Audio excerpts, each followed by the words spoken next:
Hello lovelies, simple but powerful, extraordinary, Game of Thrones യൂണിവേഴ്സിൽ നിന്നും എന്നൊരു remark ഉണ്ടായിരുന്നിട്ടും വലിയ പ്രതീക്ഷകൾ കൂടാതെ കണ്ടു തുടങ്ങിയ കഥയായിരുന്നു ഈ നൈറ്റ് ഓഫ് ദ 7 കിങ്ഡംസ് എന്ന സംഭവം. കണ്ടു തുടങ്ങി മെല്ലെ നൈസായി കഥ നീങ്ങി ഒരു 3 എപ്പിസോഡ് ആയപ്പോഴേക്കും കളി മാറാൻ തുടങ്ങി. പിന്നീട് അങ്ങോട്ട് ഓരോ എപ്പിസോഡിലും പീക്ക് മൊമെൻറ്റ്സ്, അതും കൃത്യമായി നമുക്ക് കൊള്ളുന്ന രീതിയിലുള്ള ഓരോ സീനുകൾ. എന്തായാലും ഇറ്റ് വെൽക്കം ടു ഡെറി പോലെ സെലക്ട് ചെയ്തതിൽ ഒരു സാറ്റിസ്ഫാക്ഷൻ തോന്നിയ സീരീസ് ആയിരുന്നു ഇത്. ഈ വർഷത്തെ ഡങ്കിൻ്റെയും എഗിൻ്റെയും ചരിത്രത്തിൻ്റെ അവസാന നിമിഷങ്ങളിലേക്ക് കടക്കുമ്പോൾ നമ്പരപ്പെടുത്തുന്ന ആ എപ്പിസോഡ് 5 മൊമെൻറ്റിനെ കുറിച്ച് ഒന്നുകൂടി ഓർമ്മപ്പെടുത്തുവാണ്. നീതിക്ക് വേണ്ടി നടത്തിയ ട്രയൽ ഓഫ് 7 പോരാട്ടത്തിൽ ഡങ്കിനൊപ്പം ന്യായത്തിനു വേണ്ടി നിന്ന് ജീവൻ ത്യജിച്ചവർ ഹംഫ്രി ഹാർഡിങ്ങും ഹംഫ്രി ബീസ്ബെറിയും ടാർഗറിയൻ പ്രിൻസ് ബെയ്ലർ ബ്രേക്സ്പിയറും. സത്യത്തിൽ ഡങ്ക് ഇപ്പോഴും ജീവനോടെ ഇരിക്കുന്നതിന് ഒരേ ഒരു കാരണം ബെയ്ലറാണെന്ന് പറയാം. കാരണം ഒരു ഗതിയും പരഗതിയും ഇല്ലാതെ നിന്നെടുത്ത് ഈ രാജകുമാരനായിരുന്നു ഡങ്കിന് വിചാരണയിൽ എന്ത് തീരുമാനമെടുക്കണമെന്നുള്ള വഴി പറഞ്ഞു കൊടുത്തതുപോലും. ഒടുവിൽ ഡെയറിൻ്റെ ഡ്രീം പോലെ ഈ ടാർഗറിയൻ ഡ്രാഗൺ തന്നെ പവൻ ഡങ്കിൻ്റെ മടിയിൽ കിടന്ന് മരിച്ചപ്പോൾ ആ ട്രോമ അവനിൽ എത്രത്തോളം ആയിരിക്കും ഒന്ന് ചിന്തിച്ച് നോക്കിയേ. അവൻ മൊത്തത്തിൽ തകർന്നിരിക്കുന്ന സിറ്റുവേഷനാണ് നമ്മൾ പിന്നീട് കാണുന്നത്. സ്വന്തം താവളമായ എൽമരത്തിന് ചുവട്ടിൽ മോന്തയൊക്കെ ഒരു പരുവമായി അവശനായി കിടക്കുമ്പോൾ ലയണൽ ബാരത്തിയുടെ മുണ്ടവിടെ അയാളുടെ കീഴിലുള്ള ഹീലറായ ഒരു മേസ്റ്ററുമായി. കുറച്ച് ദിവസങ്ങൾ കഴിഞ്ഞിട്ടുണ്ട് കേട്ടോ. ഡങ്കിൻ്റെ ഒടിവ് ചതവോ കത്തിക്കുത്തുകളൊക്കെ നോക്കി മരുന്ന് വയ്ക്കാൻ കൊണ്ടുവന്നതാണ് ഈ മേസ്റ്ററെ.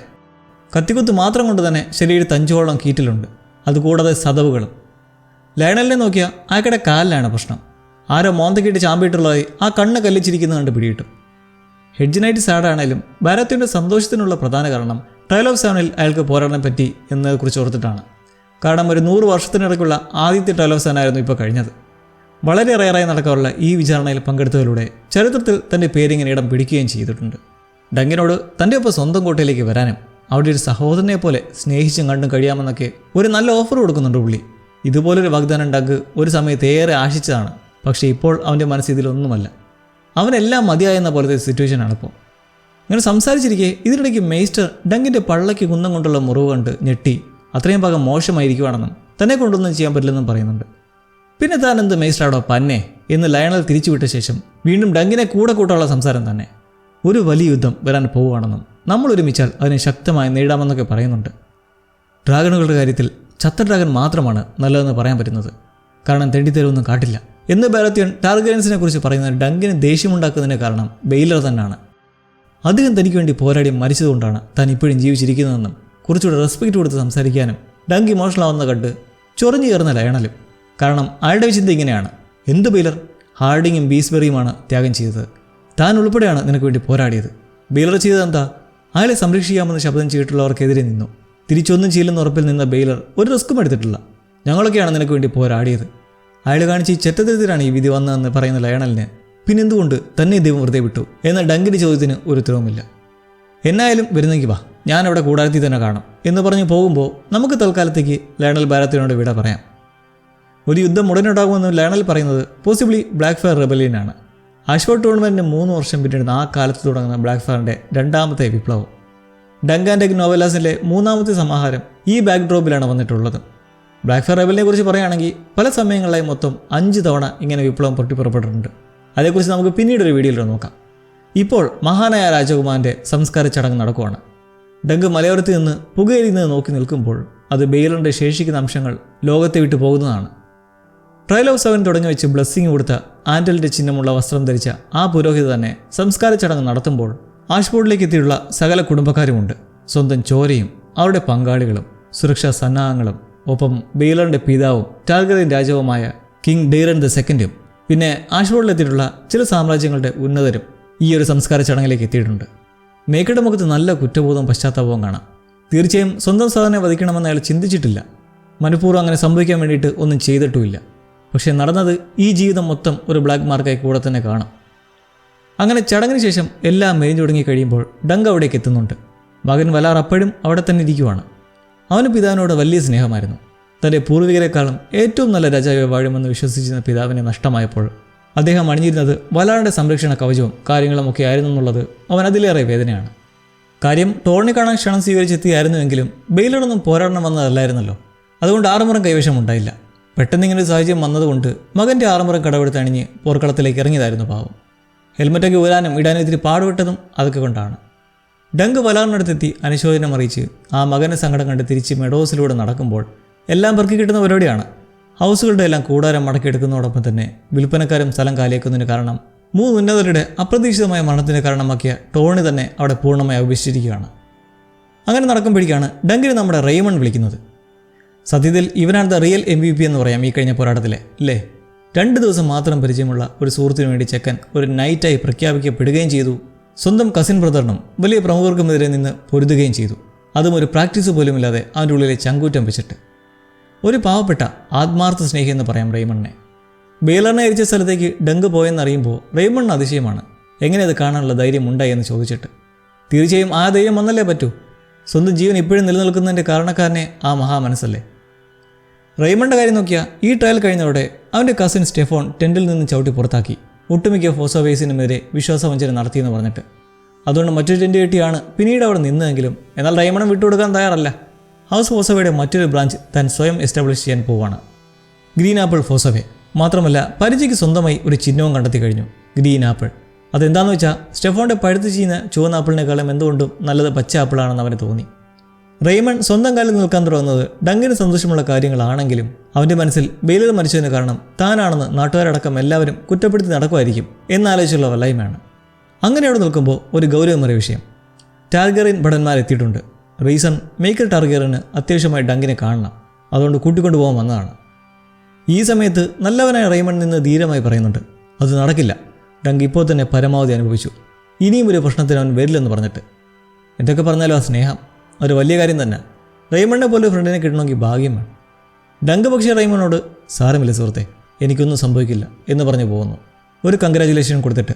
അതെന്തിനാണെന്നറിയോ? റെയ്മണ്ട് ഇതിനിടയ്ക്ക് ഒരു ഭാര്യയും കൂടി അങ്ങ് സെറ്റപ്പാക്കി. ടെൻറ്റ് കെട്ടി പ്രത്യേകം മാറിയപ്പോഴേക്കും അടുത്തു കൂടിയതായിരുന്നു ഈ പെണ്ണ്. തുടക്കത്തിൽ നമ്മൾ കണ്ടില്ലേ, പ്രോസ്റ്റിറ്റ്യൂട്ടായ റെഡ്. ഇവളവൻ്റെ പോരാട്ട ശേഷമുള്ള കാര്യങ്ങളൊക്കെ നോക്കി ഒരു സാഹചര്യം നിന്നു. മാത്രമല്ല റെയ്മണ്ടിൻ്റെ പോരാട്ടം വളരെ ഇഷ്ടപ്പെട്ടെന്ന് പറഞ്ഞങ്ങനെ ഇപ്പോൾ കാര്യങ്ങൾ ഇവിടം വരെ എത്തി. എന്തായാലും റെഡ് റെയ്മണ്ട് കൊണ്ടാട്ടിയാൻ പോവുകയാണ്. മാത്രമല്ല അവന് ബോണസ് പോലെ ഒരു കുഞ്ഞിനെയും കിട്ടും. അതെ, റെഡ് ഗർഭിണിയാണ്.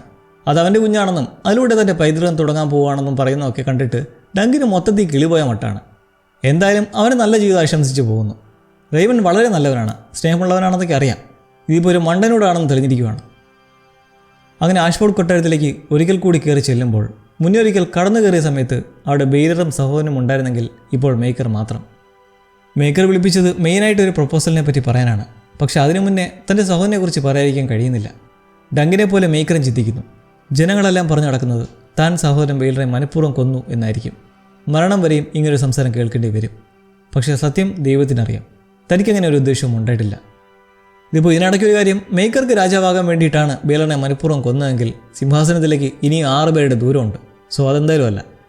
മേക്കറുടെ പിന്നുള്ള ചിന്ത ഭാവിയിൽ രാജാവ് മരിക്കുമ്പോഴും നാട്ടിലൊരു പ്രശ്നങ്ങൾ ഉണ്ടാകുമ്പോഴും ജനങ്ങൾ പറയാൻ പോകുന്ന ഒരു കാര്യം ബെയ്ലർ ഉണ്ടായിരുന്നെങ്കിൽ ഇങ്ങനൊന്നും നടക്കില്ലായിരുന്നു എന്നായിരിക്കും. കേവലം ഒരു ഹെഡ്ജ് നൈറ്റിന് വേണ്ടിയാണ് തൻ്റെ സഹോദരൻ ജീവൻ വെടിഞ്ഞത് എന്നുള്ള ഉള്ളിൻ്റെ ഉള്ളിലെ അമർഷം മേക്കർ ദുഃഖത്തോടെ പുറത്തേക്ക് വിടുന്നുണ്ട്. ഈ ഒരു നിമിഷം ഡങ്കും കുറ്റബോധം വെച്ച് സംസാരിക്കാതെ പറയുന്ന കാര്യം, അദ്ദേഹം ഇല്ലായിരുന്നെങ്കിൽ ഞാനിപ്പോൾ ഇങ്ങനെ നിൽക്കില്ലായിരുന്നു. ലോകത്ത് ചില നേരങ്ങളിൽ രാജാവിനെയോ രാജകുമാരന്മാരെക്കാൾ ഏറ്റവും ആവശ്യം വരുന്നത് ഒരു ഹെഡ്ജ് നൈറ്റിനെ ആയിരിക്കും എന്ന് ഡങ്ക് നിന്ന് പറയുമ്പോൾ അതിനെ മേക്കർ ഇമോഷൻ വിടാതെ അപഹസിക്കുന്നതൊക്കെ ചേമ്പണ്ണ പുറത്തായി പമ്മിയിരുന്ന ഒരാൾ കേൾക്കുന്നുണ്ട്, നമ്മുടെ എഗ്ഗ്. സത്യം പറഞ്ഞാൽ ഈ മീറ്റിംഗ് തന്നെ എഗ്ഗിനെക്കുറിച്ച് സംസാരിക്കാനാണ്. ഉണ്ണിക്കുട്ടന് ഡങ്കിന് മേൽ ഏറെ പ്രിയം തോന്നിയിരിക്കുന്നത് മൂലം അവനെ ഡങ്ക് സഹചരനായി ഏറ്റെടുക്കണം, പരിശീലിപ്പിക്കണം എന്നൊരു ഓഫർ എടുത്തു വയ്ക്കുന്ന മേക്കർ പറയുന്ന മറ്റൊരു കാര്യം, അള്ളാൻ കുറേ പഠിപ്പിച്ച് തന്നിരിക്കാൻ തീർച്ചയായും. പക്ഷേ ഡങ്കിന് ഇനിയും കുറേ പഠിക്കാനുണ്ടെന്നും എഗ്ഗിനെ പരിശീലിപ്പിക്കാൻ എടുക്കുന്ന ആ സമയം തൻ്റെ നൈപുണ്യമേറെ ഗുരുതാനെ കൊണ്ട് ഡങ്കിനെയും ട്രെയിൻ ചെയ്ത് എക്സ്പേർട്ട് ആക്കാമെന്നൊരു കണ്ടീഷൻ പറയുന്നു. എഗ്ഗ് എന്തായാലും രാജാവാകാനുള്ള സാധ്യത വളരെ വളരെ വിദൂരമാണെന്ന് മേക്കർക്കറിയാം. അതുകൊണ്ട് അവൻ്റെ ആഗ്രഹം സാധിച്ചു കൊടുക്കുന്നതിൽ മേക്കർക്ക് ഒരു പ്രത്യേക താല്പര്യമുണ്ടെന്ന് നമുക്ക് കണക്കാക്കാം. ഈ മേക്കറുടെ തന്നെ 3ാമത്തെ മകൻ എയ്മൺ ടാർഗറിയൻ. എയ്മണും രാജാവാകാനുള്ള സാധ്യത ഇല്ലാത്തതിനാൽ അവനെ സിറ്റാഡലിലേക്ക് അയച്ച് നല്ല പ്രാവീണ്യമുള്ള മേസ്റ്റർ ആകാനാണ് പ്ലാൻ ചെയ്തിരിക്കുന്നത് എന്നതിനെക്കുറിച്ച് മുന്നേ ഒരു എപ്പിസോഡിലായി പറയുന്നുമുണ്ട്. അത് നമ്മുടെ റെയ്മണ്ടാണ് ഡങ്കിനോട് പറയുന്നത്. അങ്ങനെ ഇപ്പോൾ ഡങ്കിനോട് സമ്മർ ഹോളിലേക്ക് ടാർഗറിയൻസിനൊപ്പം വരാനായി സന്നദ്ധ പ്രകടിപ്പിക്കുമ്പോൾ ഏതൊരു ഹെഡ്ജ് നൈറ്റും ആഗ്രഹിക്കുന്നതും ആശിക്കുന്നതുമായെന്നാണെന്ന് ഓർക്കണം. ഇത് രാജകുമാരന്മാരൊത്തുള്ള പരിപാടിയെല്ലാം ഞാൻ നിർത്തിയാങ്ങുന്നേ എന്ന ഒറ്റ ഡയലോഗിൽ ഡങ്ക് ഓഫർ നിരസിക്കുകയാണ്. ആ വാചകത്തിന് പിന്നിൽ പല അർത്ഥങ്ങളുണ്ട്. തന്മൂലം ഒരു പ്രിൻസിൻ്റെ ജീവൻ പോയതിൽ മാത്രമല്ല, ഒപ്പം തന്മൂലം ഇനി എഗ്ഗിനും ഒന്നും സംഭവിക്കുന്ന ചിന്തയും അതിലുണ്ട്. മുന്നേ ലയണലിൻ്റെ ഓഫർ നിരസിച്ച പോലെ ഈ വൺ ടൈം ഓഫറിന് മുഖം തിരിച്ച് നടക്കുന്ന ഡങ്കിനെ ഒടുവിൽ കാത്തു നിൽക്കുന്നത് എഗ്ഗാണ്. അകത്ത് പറഞ്ഞെല്ലാം കേട്ടോന്ന് തിരക്കുമ്പോൾ ഇല്ലെന്ന് മറുപടി കൊടുത്തിട്ട് നല്ല വേദനയുണ്ടോ സാർ എന്ന് തിരിച്ചു ചോദിക്കുമ്പോൾ അവന് പ്രതികരിക്കാൻ വയ്യ. കാരണം മതിയായി എന്ന മട്ടാണ്. എഗ്ഗുമൊത്തുള്ള സംസാരവും സമയവും ഒക്കെ. എഗ്ഗും ആ നീരസത്തിൽ ഇറങ്ങി പോകുമ്പോൾ നമ്മളൊരു വലിയ സത്യം അറിയുവാണ് ഒരു കൊച്ചു ഫ്ലാഷ് ബാക്കിലൂടെ. അതറിയും മുന്നേ ഒരു കാര്യം, ഈ സംഭവങ്ങളെല്ലാം നടന്നത് ആഷ്ഫോർഡ് കിങ്ങിൻ്റെ പുത്രി ഗ്വിന്നിൻ്റെ ബർത്ത്ഡേ പ്രമാണിച്ചായിരുന്നല്ലോ. മുമ്പൊരിക്കൽ കൊട്ടാരത്തിൽ കയറിയ വഴിക്ക് ഡങ്കിൻ്റെ മുന്നിൽ ഈ പുത്രി വന്നതുപോലെ ഇപ്പോഴും വരുവാണ്. പക്ഷെ അന്നത്തെ പോലെ കുറുമ്പ് കാട്ടാനല്ല, ഒരു സോഫ്റ്റ് സൈഡ്. നിങ്ങൾക്കുണ്ടായ ബുദ്ധിമുട്ടുകൾക്കും വേദനകൾക്കും എല്ലാം കാരണം എൻ്റെ ബർത്ത്ഡേ ഫംഗ്ഷൻ ആണെന്നും എന്ത് പറഞ്ഞു വേണമെങ്കിലും അതിനെതിരെ പ്രതികരിച്ചോളൂ എന്ന് നിൽക്കുമ്പോൾ ജസ്റ്റ് എല്ലാത്തിനും നന്ദിയെന്ന് മാത്രം പറഞ്ഞവൻ ഗ്വിന്നിനെ വിടുന്നു. അപ്പോൾ ആ ഷോക്കിംഗ് ട്രൂത്ത്, ഈ ഡങ്കില്ലേ സത്യത്തിൽ ഇവനൊരു കള്ളനാണ്. കാരണം ആരും ഇവനെ നൈറ്റ് ആക്കിയിട്ടില്ല. അർലൻ യോദ്ധാവയെ പ്രഖ്യാപിച്ചിട്ടേ ഇല്ലേ, മുന്നേ ലയണൽ റെയ്മനെ ചെയ്ത പോലെ. ഇവർക്കെല്ലാം മുന്നിൽ ലയണൽ പറഞ്ഞപ്പോഴും ഇപ്പോൾ മേക്കർ പറഞ്ഞപ്പോഴും ഉള്ള അവൻ്റെ പരുങ്ങലിൻ്റെ കാരണം ഇതായിരുന്നു. നിസ്സഹായതയിൽ ജീവിക്കാൻ പറഞ്ഞ ഒരു കള്ളമായിരുന്നു താനൊരു ഹെഡ്ജ് നൈറ്റ് എന്ന ഭാവത്തിൽ എല്ലാവർക്കും മുന്നിൽ നടന്നത്. ഒരെൽമരത്തിൻ്റെ ചൂട്ടിലായി യോദ്ധാക്കളെക്കുറിച്ചുള്ള കഥ പറഞ്ഞിരിക്കെ ഡങ്ക് ചോദിച്ചിരുന്നു ആർലനോട്, എന്തുകൊണ്ടാണ് സാർ ഒരു നൈറ്റായി എന്നെ പ്രഖ്യാപിക്കാത്തത്? ഞാൻ പോകുമെന്ന് ഭയന്നാണോ എന്നൊക്കെ. അതിന് ആശാൻ്റെ മറുപടി ഒരു നീണ്ട മൗനമായിരുന്നു. ആ മൗനം കണ്ട് ഇനി ആശാൻ മരിച്ചുവെന്ന് വരെ തോന്നിപ്പോയൊരു മൗനം. എന്തായാലും ഒരു കാര്യം, ആ പശ്ചാത്തലം വെച്ച് നോക്കിയാൽ ഈ സംസാരത്തിന് ശേഷം അധികം വൈകാതെ അർലൻ മരിച്ചിട്ടുണ്ടാകണം. ഇവിടെ വെച്ചാണ് ഡങ്ക് ആശാനെ അടക്കം ചെയ്യുന്നതായി തുടക്കത്തിൽ കാണിക്കുന്നതൊക്കെ. ഇനി മരിക്കുന്നതിന് മുന്നോടിയായി അർലൻ ഡങ്കിനെ നൈറ്റായി പ്രഖ്യാപിച്ചെന്ന് പറയാനും പറ്റില്ല. അവിടെ നമുക്ക് തിയറീസിമിനുള്ള സ്പേസ് ഇട്ട് തന്നിരിക്കുകയാണ്. ഈ ഒരു ഫ്ലാഷ് ബാക്കിൽ അർലൻ ദ പെന്നി ട്രീ പറഞ്ഞു കൊടുക്കുന്ന ആ കഥ എന്തെന്ന പെന്നി ട്രീയെക്കുറിച്ചാണ്. ആശാൻ്റെ ആ സ്ഥലത്തിന് അങ്ങനെ പേര് വരാൻ കാരണം അവരുടെ നാട്ടിലായി ഒരു കൂറ്റൻ ഓക്കുമരം ഉണ്ടായിരുന്നു. അവിടുന്ന് യുദ്ധത്തിന് പോകുന്നവരെല്ലാം ഈ മരത്തിലൊരു നാണയങ്ങൾ പെന്നി അടിച്ചു തറച്ചു വയ്ക്കുമായിരുന്നു. ഒരു ശുഭാപ്തി വിശ്വാസമാണ്. യുദ്ധം കഴിഞ്ഞ് തിരിച്ചു വന്ന് ഞാൻ ഈ പെന്നി തിരിച്ചെടുക്കുമെന്നുള്ള വിശ്വാസം. എന്നാൽ മിക്കവരും തിരിച്ചു വന്നിട്ടുമില്ല. പെന്നി എല്ലാ ഓക്കുമരത്തിലായി ശേഷിക്കുകയും ചെയ്തു. അങ്ങനെയാണ് അർലൻ ആശാൻ്റെ സ്ഥലത്തിന് പെന്നി ട്രീ എന്ന പേര് വന്നത്. ഈ ഫ്ലാഷ് ബാക്കിന് ശേഷം നമ്മൾ ഡങ്ക് റെയ്മണുമൊത്തൊരു പാർട്ടിയിലിരിക്കുന്നതായി കാണുമ്പോൾ സംസ്കാര ചടങ്ങാണ് സർ ഹംഫ്രി ബീസ്ബെറിയുടെ. ബീസ്ബെറി ആയതുകൊണ്ട് തന്നെ ആളുടെ ശവപ്പെട്ടിയിൽ മൊത്തം ബീസാണ്. അവിടെ ഒരു വിചിത്ര ആചാരം. റാണി തേനീച്ചയെ പെട്ടിയിൽ കൊണ്ടിട്ടതോടെയാണ് മറ്റു തേനീച്ചകളെല്ലാം കൂടി പൊതിഞ്ഞു വന്ന് ആശ്ചര്യപ്പെട്ടത് നോക്കി നിൽക്കുന്ന റെയ്മണോട് വൈഫ് പറഞ്ഞു കൊടുത്ത് 2 കിസ്സൊക്കെ കൊടുത്തങ്ങനെ നിൽക്കുമ്പോഴാണ് ഡങ്ക് അവിടെ ഒരാളെ കാണുന്നത്, ഡെയ്റൻ ദ ഡ്രങ്കൻ. ഈ ബീസ്ബെറി ഉൾപ്പെടെയുള്ളവർ അവൻ മൂലം മരണപ്പെട്ടതാണെന്നും ഈ ചടങ്ങിന് വന്നതിന് നാണമില്ലെന്നും ഡങ്ക് ചെന്ന് ദേഷ്യം ചോദിക്കുമ്പോൾ ഡെയ്റൻ സത്യത്തിൽ എഗ്ഗിന് വേണ്ടിയാണ് എത്തിയിട്ടുള്ളത്. എഗ്ഗിനെ സാഹചര്യമാക്കാൻ ഡെയ്റൻ അഭ്യർത്ഥിക്കുന്നതിന് പിറകെ മറ്റൊരു അനിയനായ ഏരിയോണെക്കുറിച്ച് കൂടി പറയുവാണ്. കാരണം ഡങ്കിൻ്റെ ദേഷ്യത്തിൻ്റെ മൂലകാരണം അവനാണല്ലോ. ഏരിയോൺ എല്ലായ്പ്പോഴും ഇങ്ങനെ അല്ലായിരുന്നു.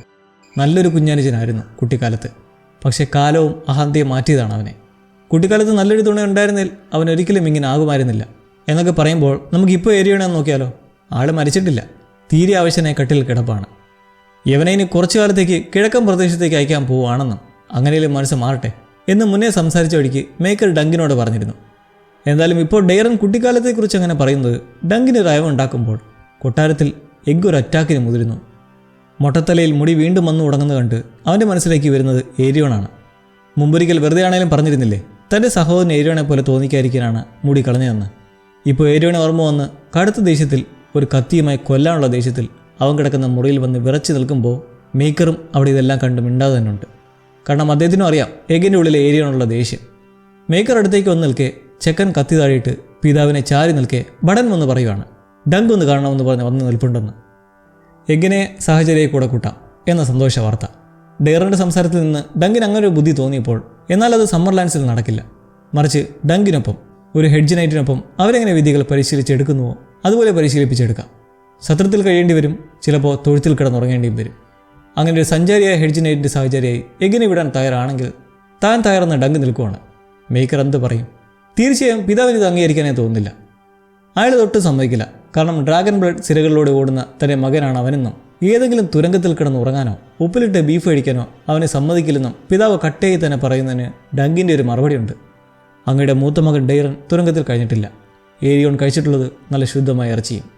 ഇതുകൊണ്ട് അവൻ അർത്ഥമാക്കുന്നത് വേറൊന്നുമല്ല, അത്രയും സുഖസൗകര്യം കൊടുത്തിട്ടുള്ള മേക്കറെ നിങ്ങളുടെ ഈ 2 മക്കളും എന്തുകൊണ്ട് ഇങ്ങനെയായി തീർന്നു എന്നാണ്. ഇത് നല്ലോണം മനസ്സിലാക്കി തന്നെ മേക്കർ വികാരധീനനായി ഒരു കാര്യം പറഞ്ഞുകൊണ്ട് പോവുകയാണ്.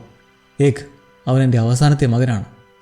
അതായത് മേക്കറിന് ഇനി ആകെയുള്ള പ്രതീക്ഷ എഗ് ആണെന്ന്. അങ്ങനെ ആ സംഭാഷണം എങ്ങും എത്താതെ തീരുമ്പോൾ ഡങ്കിനുള്ള ജീവിതം അത് മുന്നത്തെ പോലെ തന്നെ ഒരു മാറ്റവുമില്ലാതെ നീണ്ടങ്ങനെ കിടക്കുവാണ്. എങ്ങോട്ടെന്ന് തീരുമാനിക്കാത്ത അടുത്തൊരു ഏകാന്ത യാത്ര തുടങ്ങാൻ വേണ്ടി 2 കുതിരകളുടെ മേൽ ഭാണ്ഡക്കെട്ട് കെട്ടുന്നു. 2 കുതിര. അപ്പോൾ മൂന്നാമത്തേത് യെസ്, സ്വീറ്റ് ഫുഡ്. അവളെ റിലീസ് ചെയ്യാണ്ടിരുന്നാൽ നല്ല സങ്കടമായനെ. ആ സുന്ദരിയെ തിരികെ മേടിച്ചു കൊടുക്കുന്നത് ആ ജന്മമാണ്. ഡങ്കിൻ്റെ ഏറ്റവും വലിയ ഭാഗ്യങ്ങളിലൊന്നായ റെയ്മൺ. റെയ്മണേ, ലവ് യു മുത്തേ. എന്ത് നല്ല മനസ്സുള്ള ഒരു ക്യാരക്ടറില്ലേ മണ്ടനാണേലും. സ്വീറ്റ് ഫുഡിനെ അതിൻ്റെ ശരിയായ കൈകളിൽ എത്തിച്ച ശേഷം ലൈലിൻ്റെ മുത്ത് ഡങ്ക് പോകുന്നതിനെക്കുറിച്ച് കേട്ടതായി റെയ്മൺ പറയുന്നതിലും അവനതിൽ താല്പര്യമില്ലെന്നും താൻ ഇവിടെ ഇങ്ങനെ തന്നെ പഴയ പോലെ അങ്ങ് പോവുകയാണെന്നും ആത്മസുഹൃത്തിനെ അറിയിക്കുന്നു. റെയ്മൺ അവൻ്റെ പിതാവിൻ്റെ ആഗ്രഹം വെച്ച് ആപ്പിൾ പഴം ഉപയോഗിച്ചുള്ള അവരുടെ സിഗ്നേച്ചർ വാറ്റിൻ്റെ ബിസിനസ് തുടങ്ങാനുള്ള കൂട്ടത്തിലാണ്. എത്ര കൊടുത്താലും മതിയാവാത്ത ഈ സുഹൃത്തിന് ഡങ്ക് അവിടെ ചെയ്യുന്ന ഒന്ന് തൻ്റെ പ്രിയപ്പെട്ട സ്വീറ്റ് ഫുഡിനെ റെയ്മണിന് കൊടുക്കുകയാണ്. റെയ്മൺ അതൊരിക്കലും വേണ്ടെന്ന് നിൽക്കുന്നതിലും ഡങ്കിന് അത്രമേൽ കടപ്പാടുള്ള ഈ ആത്മസുഹൃത്തിന് നൽകുമ്പോൾ സ്വീറ്റ് ഫുഡിൻ്റെ കാര്യത്തിൽ ഹാപ്പിയാണ്. കാരണം അന്നവളെ വിറ്റ ശേഷം കിട്ടിയ തുകയിൽ നിന്നും നാണയം കൊടുത്തിട്ട് ഡങ്ക് പറഞ്ഞിരുന്നു അവൾക്ക് നല്ലോണം ഭക്ഷണം കൊടുക്കണമെന്നും ആപ്പിളൊക്കെ കൊടുക്കണമെന്നൊക്കെ പറഞ്ഞിട്ട്. ഇപ്പോൾ എത്തിയിട്ടുള്ള കൈകളെപ്പറ്റി പ്രത്യേകം പറയണ്ടല്ലോ. സ്വീറ്റ് ഫുഡിന് ഇനി ധാരാളം ആപ്പിളുകൾ കഴിക്കാം. ഡങ്ക് അങ്ങനെ ഒരു പുതിയ യാത്രയ്ക്ക് തിരിക്കും മുന്നേ അവൻ്റെ തവളം വരുന്ന ആ എൽമരത്തിൽ ഒരു നാണയം അടിച്ചു തെറപ്പിച്ച് വയ്ക്കുന്നു. ആൾ ദ പെന്നി ട്രീയുടെ ഓർമ്മയ്ക്ക്, പെന്നി ട്രീ എന്ന നാടിൻ്റെ ഓർമ്മയ്ക്ക്. ഒരു നാൾ ഞാൻ തിരിച്ചു വരും എന്ന ശുഭാപ്തി വിശ്വാസത്തിൽ. അങ്ങനെ തിരികെ പോകാനിരിക്കുന്ന നിമിഷം അതാ ചാടി മുന്നിൽ വന്ന് നിൽക്കുന്ന ഉണ്ണിക്കുട്ടനും. ടാർഗറിൻ്റെ വേഷത്തിൽ നിന്നും വീണ്ടും പഴയ സഹചരൻ്റെ വേഷത്തിലേക്ക് എത്തി നിൽക്കുമ്പോൾ പറയുന്നത് തൻ്റെ വിശാല മനസ്കനായ പിതാവ് ഡങ്ക് പറഞ്ഞ പോലെ ഒരു ഹെഡ്ജ് നൈറ്റിൻ്റെ സഹചരനാവാൻ അനുവാദം വിട്ടു എന്നും. പുറമേ ഭാവമാറ്റമൊന്നും ഇല്ലെങ്കിലും ഡങ്കിനിത് വലിയ സന്തോഷമുള്ള കാര്യവും. അങ്ങനെ അവർ ആ പ്രകൃതി രമണീയമായ ആശുപത്രിയിൽ നിന്നും യാത്ര തിരിക്കുകയാണ്. ഉണ്ണിക്കുട്ടൻ്റെ അശ്വമായി ചെസ്നട്ടിനെ കൊടുത്തുകൊണ്ട് നടക്കുമ്പോൾ ഇനി എങ്ങോട്ടെന്നുള്ള ചോദ്യത്തിന് ഈ 7 സാമ്രാജ്യങ്ങളുള്ള ലോകത്ത് നമുക്ക് എവിടേക്ക് വേണമെങ്കിലും പോകാമെന്ന് പറയുന്ന ഡങ്കിനെ എഗ്ഗ് തിരുത്തുവാണ്. 7 അല്ല സാർ, 9 സാമ്രാജ്യങ്ങൾ, 9 കിങ്ഡംസ്. കുഴങ്ങി നിൽക്കുന്ന ഡങ്കിനോടായി എഗ്ഗ് ആ 9 കിങ്ഡംസിനെ പേര് പറയുവാണ്. Crown lands, western lands, Storm lands, river lands, the iron island, the north, the reach, പിന്നെ ദ വെയിൽ ഓഫ് ആരിനും ഡോണും. ഡങ്ക് അന്തിച്ച് നിൽക്കുമ്പോൾ ഇവിടെ ഒരു കാര്യം 7 കിങ്ഡംസ് എന്ന് പറഞ്ഞാലും 9 കിങ്ഡംസ് എന്ന് പറഞ്ഞാലും ചില കാര്യങ്ങൾ വെച്ച് കറക്റ്റാണ്. 7 എന്നുള്ളത് ഏഗൻ ദ കോൺകറിൻ്റെ കോൺഗ്രസ് സമയത്ത്, അതായത് 200 വർഷങ്ങൾക്ക് മുന്നേ ഉള്ള ഭൂമിശാസ്ത്ര പ്രകാരമുള്ളതാണ്. നിലവിലെ സാഹചര്യത്തിൽ ഇത്രയും വർഷങ്ങൾക്കിടയിൽ പല പല മാറ്റങ്ങളും ഉണ്ടായിട്ടുണ്ട്. അങ്ങനെ വരുമ്പോൾ 9 കിങ്ഡംസ് ഉണ്ടെന്നുള്ള എഗ്ഗിൻ്റെ ഉറപ്പിനെ തള്ളിക്കളയാനും കഴിയില്ല. റെഡ് മൗണ്ടൻസിനപ്പുറമുള്ള ഡോണിലേക്ക് ഞാൻ പോയിട്ടില്ലെന്നും അവിടെ നല്ല ബൊമ്മകളിലേക്ക് കാണുമെന്നും ഈ വികൃതി കുട്ടം പറയുന്നത് ആരെ ഉദ്ദേശിച്ചാണ്? ഇൻഡയറക്റ്റായി ഡങ്കിന് ഇഷ്ടമുള്ള ടാൻസലിനടുത്തേക്ക് പോകാൻ തന്നെയാണ് എല്ലാം അറിയുന്ന ഉണ്ണിക്കുട്ടൻ പറയുന്നത്. മുന്നേ ടാൻസലിനെ രാജ്യദ്രോഹി എന്ന് പറഞ്ഞ് കടത്തിയത് ഡോണിലേക്കാണെന്ന് നമ്മൾ കണ്ടിരുന്നല്ലോ. അങ്ങനെ ആ ഹീലിംഗ് നിമിഷങ്ങളിലൂടെ ഇരുവരും യാത്ര തുടരുമ്പോൾ സ്വന്തമായി സമാധാനത്തിൻ്റെയും വിശ്രമത്തിൻ്റെയും വഴിയിലേക്ക് പോകുന്ന ആർലൻ്റെയും സ്വീറ്റ് ഫുഡിൻ്റെയും ഒരു സിംബോളിസം കൊണ്ട് നമ്മൾ ഈ ഒരു മനോഹര സീരീസിൻ്റെ ആദ്യ സീസൺ നിർത്തുവാണ്. അതിനു മുന്നേ ഒരു കാര്യം, ആഷ്ഫോർഡ് മെഡോസിൽ നിന്ന് ടാർഗറിൻ ടീമും പെട്ടിയും കിടക്കെടുത്ത് പോകുന്നത് കൂടി കാണുമ്പോൾ കിട്ടേണ്ടതെല്ലാം കിട്ടിയിരിക്കുന്ന ഏരിയോണയും കയ്യിലൊരു മദ്യക്കുപ്പിയുമായി കുതിരപ്പുറത്തു നിന്ന് പോകുന്ന ഡെയ്റണയും കണ്ട് പിന്നാലെ എന്തോ കളഞ്ഞുപോയ മുഖത്തോടെ നടക്കുന്ന മേക്കറും. ആ തിരയുന്നത് വേറെ ആരുമില്ല, എഗ്ഗിനെയാണ്. ഡങ്കിൻ്റെ കൂടെ പോയിട്ടുള്ളത് മേക്കർ പറഞ്ഞിട്ടൊന്നുമല്ല, അവൻ ഒളിച്ചോടി എത്തിയതാണ്. മുന്നേ ഡങ്ക് സഹജനാക്കാമെന്ന് പറഞ്ഞത് ഒളിഞ്ഞു നിന്ന് കേട്ടപ്പോഴേ തീരുമാനിച്ചിറങ്ങിയതാണ് ഉണ്ണിക്കുട്ടൻ. അവൻ ആരാ മോൻ, ഏത് പൊറുത്തിപ്പോയി ഒളിച്ചിടവൻ എന്ന് ശുഭിതനായി കുതിരപ്പുറത്ത് പായുന്ന മേക്കറിൽ ഈ സീസണിൻ്റെ സമാപനം. ഹൃദയഹാരിയായ ഒരു രസകരവും ഇമോഷണലുമായിട്ടുള്ള യാത്രയായിരുന്നു നമുക്ക് ഈ സീരീസ് അല്ലേ. ഇത് പറയുമ്പോൾ തന്നെ ഡങ്കനെതിരെ മിസ് ചെയ്ത് തുടങ്ങി. GOT, ഹൗസ് ഓഫ് ദി ഡ്രാഗണിലെ പോലെ വലിയ ആർഭാടകരമായ പോരാട്ടങ്ങളും രക്തചീന്തലുകളും ഒന്നും ഇല്ലായിരുന്നെങ്കിൽ പോലും നമ്മുടെ മനസ്സിനെ ആകർഷിച്ച് വശത്താക്കിയ ഒരു സീരീസാണ് A Knight of the 7 Kingdoms എന്നുള്ളത്. ഒരു ഫാന്റാസ്റ്റിക് സീസണിൻ്റെ പെർഫെക്റ്റ് എൻഡിങ്. ഈ ഒരു വേൾഡ് നിങ്ങൾക്ക് ഇങ്ങനെ ഉണ്ടായിരുന്നു ഫാം? എല്ലാം ഉള്ളിൽ നിന്ന് വന്നോട്ടെ. I am waiting. പുതിയൊരു മോൺസ്റ്റർ സീരീസുമായി അപ്പോൾ വീണ്ടും കാത്തിരുന്ന് കാണാം. Take care, by.